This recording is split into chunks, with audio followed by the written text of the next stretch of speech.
guys, good morning and welcome to today's little vlog. We are traveling and I'm parked and where I parked the sun is like shining right into my face, so apologies. But we are down at a basketball tournament in Indianapolis, a homeschool basketball tournament. It's a huge tournament, so it's so much fun. There's tons of people here, tons of teams. We play a whole bunch of games over the course of 2 days, and we came down last night. We always try to book a hotel the night before because we never know, like months in advance, we don't know what time our first game will be. We don't know if it's going to be 8 a.m. We don't know if it's going to be 3 p.m. And we just rather be here and not have to do any early morning driving. So we got in rather late last night. It was like 12:30 when we hit our hotel because we had to wait for the kids to get done with basketball practice and then finish up a few things at home and then head down. Now, the downside is that we're here this morning for the first game for my son's team, but my son actually can't play this weekend. He had a bad ankle injury about 2 weeks ago. In fact, prepare yourselves. I'll show you a picture. This is what it looked like right afterwards, like a few hours after the injury. And then the very next day, all the swelling had gone down and he just had the really bad bruising. But he wore a boot for a week and then he transitioned over to the brace, and his coaches and mom agree that hardcore playing only 2 weeks after that injury, there was a good chance he could re-injure it or injure himself worse. So we're still here because we're going to sit and support and cheer on the team. And then my daughter doesn't play till this afternoon. So we are going to utilize our time down here to do a couple of things. So she is signed to play for IUI women's golf next year. So she's super excited to be playing for a D1 team. But we need to go apartment hunting. So we thought while we're down here, we'll go check out a couple of apartments and see which ones we like, so we can maybe get our names on a couple of lists for those, or at least just get an idea of how safe they all seem to be and what we like about them. And then there's always lots of fun shopping opportunities down here as well. So we are going to plan to kind of enjoy the day. So it's early in the morning. I'm going to go in and watch the first game. I've already dropped the kids off at the door so they didn't have to walk in the cold, because it is a crisp 14 degrees this morning. It was brutal yesterday. We had sub-zero wind chills at home and it was blowing like crazy. It was just, it was awful. I was not prepared for it to be that cold that early in December. But we'll just take you along and have a good time. I can't film inside at any of the games, nor would I really want to, because it's a lot of other people's kids. So I can't film any of that, but just know that there's literally thousands of people here and hundreds of homeschool basketball players from all over. So it's just really awesome. My first time coming to this, I was just shocked by the sheer number of homeschool athletes that were there. It was amazing. And it just shows you how much this community has grown and just really expanded over the years. But we're going to take you along and just kind of have a good time today. Hope you guys enjoy. And I am going to go make a run for the door. And hopefully by parking in the sun, my car is a little warmer when we get back out to it. So apologies if I'm all weird shades of light here. But we'll catch you guys after the morning basketball game.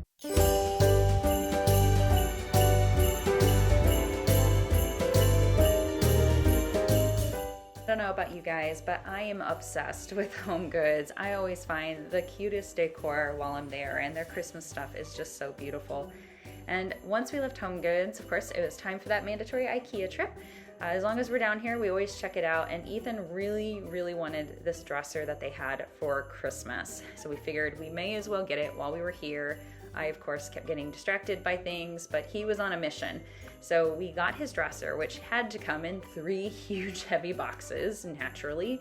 And he was really happy though. He got his dresser, that's his big Christmas gift. He also picked out a couple of faux plants to put around his room. He's got this whole scheme in mind of how it's gonna be decorated, and maybe he'll let me show you.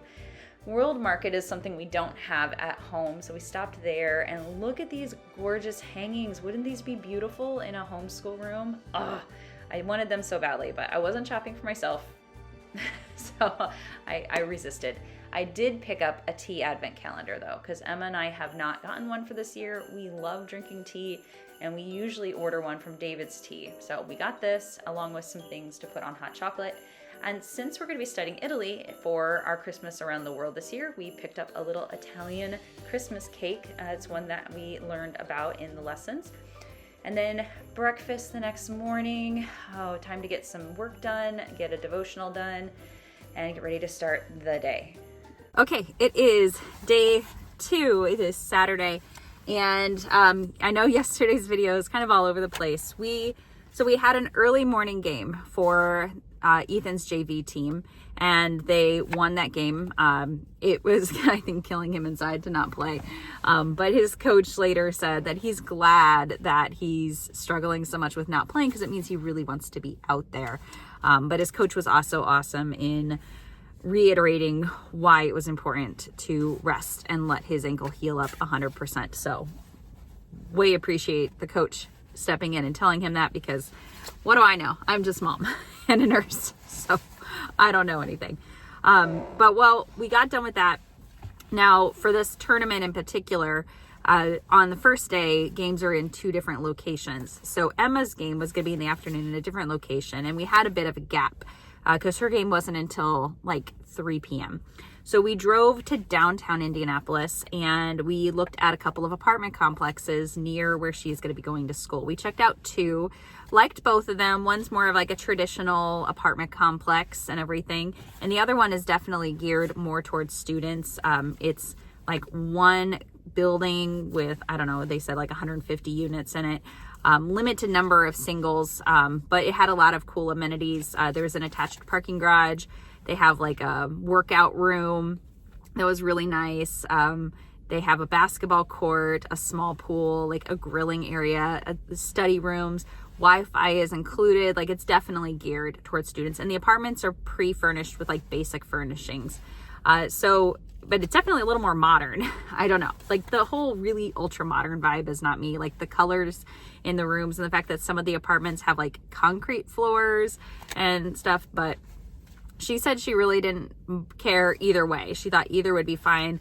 She just is really looking forward to living on her own for a little while, like managing things on her own. I think she just wants to know what it's like to be an independent adult for a couple of years. She even said that. She's like, before I'm out and married and all of that, I just want to know what it is to live on my own and be an independent person. And I think that's really, really smart because one, she'll get to know herself better and, understand some of the struggles that come with being an adult and some of the great things that you can, discover and learn and everything. So, it's really weird to go apartment shopping for your oldest. I will tell you that. It's a bit emotional. And then we went to her game and we had some more time to kill because the second game for Ethan's team wasn't until like 6:30. So Ethan and I, we went to IKEA, as you saw. On his Christmas list was that dresser. And I figured, well, we're here, we may as well get it. And I am going to let him go ahead and put it together when we get home. So the back of my car is a little more full than it was on the way down. So we've got his dresser, and he picked out a bunch of fake plants, and he knows that that's like a big chunk of his Christmas. He'll have some things to open the day of, but that's like a big chunk of his Christmas stuff. And so then we had his game, and then we watched the varsity boys play. Emma's boyfriend's on the varsity boys team, so we stayed and watched that game. And when we got back to the hotel, we were all really tired, but Emma has, it's her last 2 weeks of her college writing class. This week she has what's called a half draft due of like her big final paper, and she knows what she wants to write about. She has her points, but we were kind of going through and looking for resources. Their database of articles and stuff is not super user-friendly to like find things for, nor were we finding a lot of really good resources. She has to have at least one from their database, but she is allowed to use outside sources too. So we were looking through them, and a lot of what she's writing about has to do with the tax system.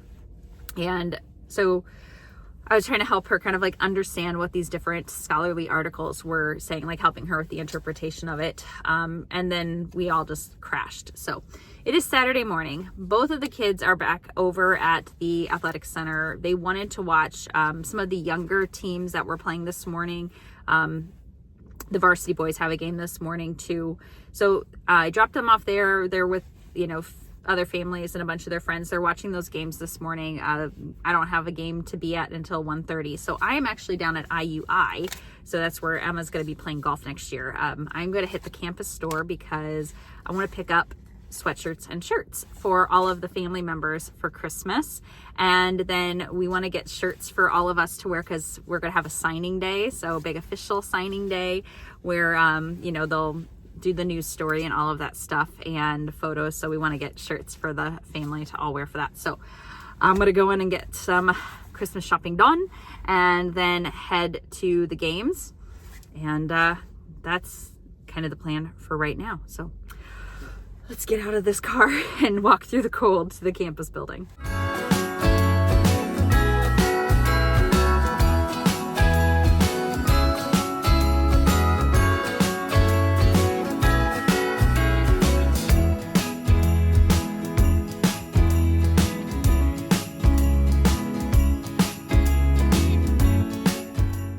Since it's been so cold, I thought I would end this video with a little recipe. This is a poblano chowder that was just absolutely delicious and perfect for cold weather.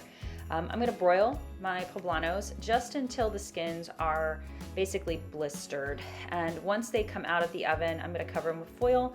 You let it sit and steam for about 5 minutes or so till the skins are soft, and then that way you can easily pull those skins off and then take the seeds out, cut up the poblano peppers into kind of like chunks. Or you can dice it if you prefer them to be smaller. We like ours a little chunkier. Definitely wear gloves though. I learned the hard way. A couple of tablespoons of butter heated up in a pot. I'm going to add to that some onion and some carrots. So this is all stuff I grew in my garden this year, which is why the carrots you'll see here are purple on the outside and orange on the inside. I had grown some specialty carrots and thought that they would be fun to add to this. And we're just going to cook it until the onions are translucent in color, and then mix it all up. Carrots will soften, and then I'm going to add potatoes to this along with some vegetable broth, and that's going to be the base for our soup. I also ended up adding a few bay leaves. You do have to remember to remove the bay leaves when you're all done. And then there's going to be a seasoning blend you're going to see that I add in here. And that seasoning blend, it's a mix of salt, cumin, coriander, oregano, black pepper, and I'm just going to let that all boil. Once it's at a boil, I'm going to reduce the temperature to about medium-low, cover, and it's going to simmer for about 10 minutes, and that's going to cook the potatoes. And once the potatoes are all cooked, then the bay leaves have to come out from there.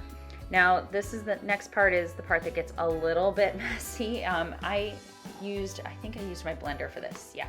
But you can use a food processor as well. Basically, everything is going to get blended up to kind of create a pureed base, so to speak. So I didn't film blending it all because that would have been a hot mess. I have some corn that I'm adding into this, and then there are my poblanos all roasted and diced up to add to that. Stir it all up, and a little bit of heavy cream will go in as well. It'll lighten it up, it thickens up the soup quite a bit, and then some cheese. I mean, the kitchen smelled amazing, and if you like a good, slightly spicy, it wasn't terribly spicy, but it definitely has a bit of a kick to it because of the poblanos. But I have older kids, and they love spicy food, they love Mexican-inspired dishes, so this was a perfect soup for them. But stir it all up, let it cook for a little bit longer, really just maybe 5 more minutes. It starts to thicken up, and then when we pulled it out, you can put cilantro on it. I don't think I had any cilantro that day, but we did squeeze a little bit of lemon juice onto the soup before we served it, and it was just absolutely amazing. So after soup, it is time to finish up some more Christmas decorating, including this tree that's giving me headaches. Hope you guys enjoyed this weekend vlog. I'll see you in the next video, guys, and until then, happy homeschooling.